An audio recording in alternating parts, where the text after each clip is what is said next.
I shouldn't be here. I shouldn't even exist. But I do exist. Hey guys, मैं हूँ Shaurya Satyarth and you are watching ओनी चान lazy. पता नहीं किस मूर्ख ने ये नाम सोचा था, पर एक बात आप सब ने नोटिस किया होगा कि आप सब एक पैटर्न नोटिस करते हैं और उस पैटर्न के हिसाब से किसी भी मूवी या सीरीज का पहला पार्ट ज्यादा इंटरेस्टिंग होता है कंपेयर टू सेकंड, फिर थर्ड पार्ट और इंटरेस्टिंग हो जाता है या तो और गंदा हो जाता है। पर ऐसा क्यों होता है? क्या कोई भी मूवी या कोई भी वेब सीरीज या कोई भी एनिमे सेकंड पार्ट में सच में गंदा हो जाता है या फिर बोरिंग हो जाता है, या फिर ये बस एक नॉर्मल सी साइकोलॉजी है? कुछ लोग कहते हैं कि लोग ज्यादा एक्सपेक्टेशन रख लेते हैं, कुछ लोग कहते हैं कि पहला एक्सपीरियंस हमेशा बेहतर एक्सपीरियंस होता है, एक्सेट्रा एक्सेट्रा। एंड कई हद तक ये बात एकदम सही है। पर अगर आप किसी एनिमे, मूवी, वेब सीरीज या किसी भी शो या बुक कुछ भी हो, उसको आप कंप्लीट कर लें और उसके बाद उस चीज को रिविजिट करें या फिर दोबारा उस चीज का एक्सपीरियंस ले, तब आप उस चीज को बहुत ही आराम से जज कर सकते हो कि क्या सच में उसका सेकंड पार्ट या फिर नेक्स्ट पार्ट या फिर नेक्स्ट चैप्टर बुरा था या फिर वो बस आपकी नॉर्मल साइकोलॉजी थी। वेल गाइस, इस वीडियो में हम ऐसे ही कुछ टॉप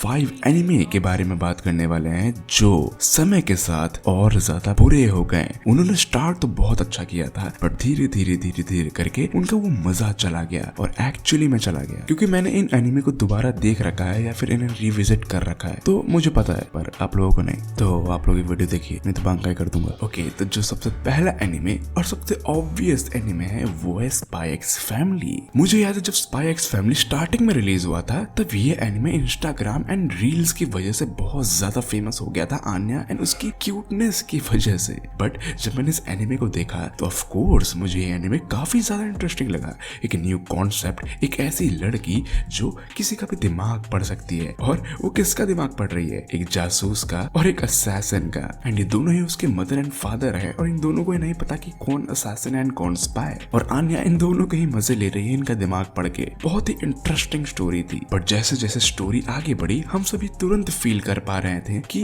राइटर को प्रेशर मिल रहा था कि स्टोरी को कंटिन्यू करना ही पड़ेगा, भले जबरदस्ती ही क्यों ना करो। सीजन 1 तक तो ठीक था, सीजन 2 का कॉन्सेप्ट थोड़ा थोड़ा फीका लगने लगा। पर धीरे धीरे जैसे जैसे स्टोरी आगे बढ़ी, ऐसा लग रहा था कि स्टोरी ने अपना ग्राउंड छोड़ दिया है, एंड ओवरऑल एपिसोड की पेसिंग एंड इंटरेस्ट भी धीरे धीरे खत्म होने लगी थी। And that's why spy x family starting में तो बहुत ज्यादा अच्छी थी, पर धीरे धीरे करके ये एनिमे थोड़ी डल हो गई। इसके बाद आता है नंबर 2 पे टोक्यो घूल। ओके, टोक्यो घूल एक ऐसा एनिमे है जिसको देखने के लिए मैं स्टार्टिंग में काफी ज्यादा एक्साइटेड था, और जब मैंने इस एनिमे को देखना स्टार्ट किया तो इसका कॉन्सेप्ट देखकर मैं पूरी तरीके से हिल गया था। और भाई साहब, वो वाला एपिसोड जिसमें केनिकी का फाइनली अवेकन हुआ था, वो इतना ज्यादा इंटेंस एंड इतना ज्यादा घूस बम्स देने वाला एपिसोड था कि मैंने सोचा था कि ये एनिमे तो बहुत ज्यादा इंटरेस्टिंग होने वाला है। और ये वाला एपिसोड सीजन 1 का लास्ट एपिसोड था, तो मुझे लगा था कि इसके बाद तो एनिमे और बेहतर होगा ही होगा। इसके बाद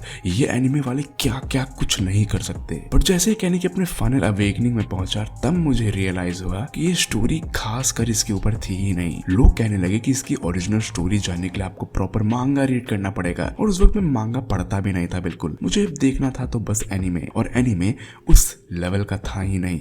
स्टोरी किसी और जगह चली गई, किसी और के बारे में बताने लगे। सीजन 3 तक इतने सारे कैरेक्टर्स आकर और इतने सारे अनडेवलप्ड स्टोरीज रह गई कि मेरा दिमाग खराब हो गया और मैंने इस एनिमे को छोड़ दिया। सीरियसली गाइज, ये एनिमे स्टार्टिंग में इतना अच्छा था और बाद में इतना ज्यादा डल हो गया कि मुझे इस एनिमे को छोड़ना पड़ा। बहुत सारे टोक्यो घूल्स फैन मुझे इस चीज के लिए हेट करेंगे, बट जो है सो है, मैंने बता दिया। नंबर 3 पे आता है sword art online. No doubt sword art online जब आप स्टार्ट करते हो तो आपको रियलाइज होता है कि ये कितने बेहतर कॉन्सेप्ट पे बेस्ड एनिमे है, जहाँ पर कुछ टीनेजर्स एक MMO यानी कि मैसिव मल्टीप्लेयर ऑनलाइन गेम के अंदर ट्रैप हो गए हैं, और इससे बेहतर क्या ही हो सकता है गेमर के लिए। वो अंदर जाएंगे, लेवल अप करेंगे एंड दूसरे लोगों से लड़ेंगे। ये एनिमे स्टार्टिंग में फेमस ही इसलिए हुआ था क्योंकि ये कोई एक्शन एनिमे नहीं था, बल्कि एक कैरेक्टर ड्रिवन एनिमे था। बट जैसे जैसे सीरीज प्रोग्रेस करती है, फर्स्ट हाफ के बाद ये एनिमे बहुत ज्यादा डल हो जाती है और इसकी स्टोरी बहुत ही ज्यादा बेकार सी हो जाती है। एनिमे देख के ही ये पता चल रहा था कि इसकी स्टोरी का कोई ग्राउंड नहीं बचा, स्टोरी बस इधर उधर भाग रही है। एंड सबसे ज्यादा ये फील तब आया था जब किरीतो और उसके दोस्त सोर्ड आर्ट ऑनलाइन से बाहर निकल गए थे और अदर MMO एक्सप्लोर करने लगे थे। तब मेरे ख्याल से ये स्टोरी बिल्कुल ही बर्बाद हो गई, या अगर बर्बाद नहीं कहें तो एक बोरिंग एनिमे बन गई, एटलीस्ट मेरे हिसाब से। इसके बाद नंबर 4 पे आता है डॉक्टर स्टोन। मुझे याद है जब डॉक्टर स्टोन मैंने पहली बार देखा था तब मैंने इसके ऊपर एक रील बनाई थी ये कहते हुए कि डॉक्टर स्टोन कितना अच्छा एनिमे है। And no doubt doctor stone एक बहुत ही अच्छा एनिमे था।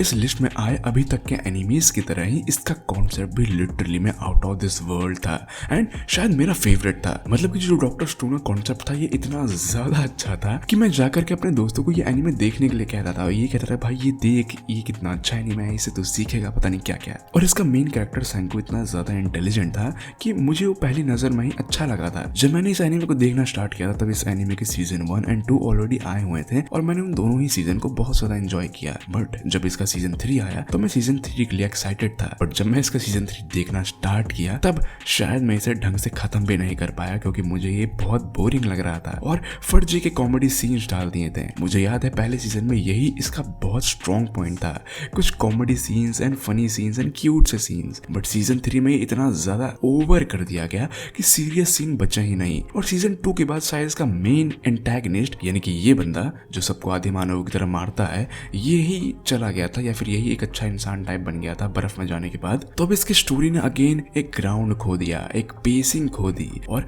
अब इसकी स्टोरी में उतना वजन नहीं रहा। एटलीस्ट मैंने तो यही फील किया। और हाँ एक चीज और थी जो मुझे डॉक्टर स्टोन से बहुत बाहर खींच लाई और वो था कि डॉक्टर स्टोन बिल्कुल अडल्ट के लिए है ही नहीं। मतलब इस एनिमे को सब देख सकते हैं और ये बहुत बुरी बात नहीं है। ऐसे तो नारुतो को भी सब देख सकते हैं, ड्रैगन बॉल को भी सब देख सकते हैं, बट सीजन 3 में डॉक्टर स्टोन इतना ज्यादा बच्चों के लिए कर दिया गया कि मेरा पर्सनल इंटरेस्ट इस एनिमे से चला गया। इसके बाद फाइनली आता है डेथ नोट। ओके इससे पहले कि आप सब मुझे गालियां देना स्टार्ट कर दें, मैं आपको बताना चाहता हूँ इस बारे में मैंने काफी ज्यादा रेडिट एंड कोरा पे पढ़ा था एंड बहुत सारे लोगों ने ये एक्सप्रेस किया कि डेथ नोट उनके लिए एक टाइम के बाद बहुत ज्यादा डल एंड बोरिंग एनिमे बन गया था, या फिर बोरिंग भी नहीं बल्कि एक ऐसा एनिमे जिसमें अब वो पहले वाला मजा नहीं रहा। अब मैं आपको बताता हूँ मैं किस चीज के बारे में बात कर रहा हूँ। यस मैं बात कर रहा हूँ एल की डेथ के बारे में। वेल ये मेरा पर्सनल ओपिनियन नहीं है, मुझे पर्सनली डेथ नोट स्टार्टिंग से लेकर एंड तक एक जैसा लगा एंड मैंने इस पूरे डेथ नोट सीरीज को बहुत ही ज्यादा एंजॉय किया एंड तक, और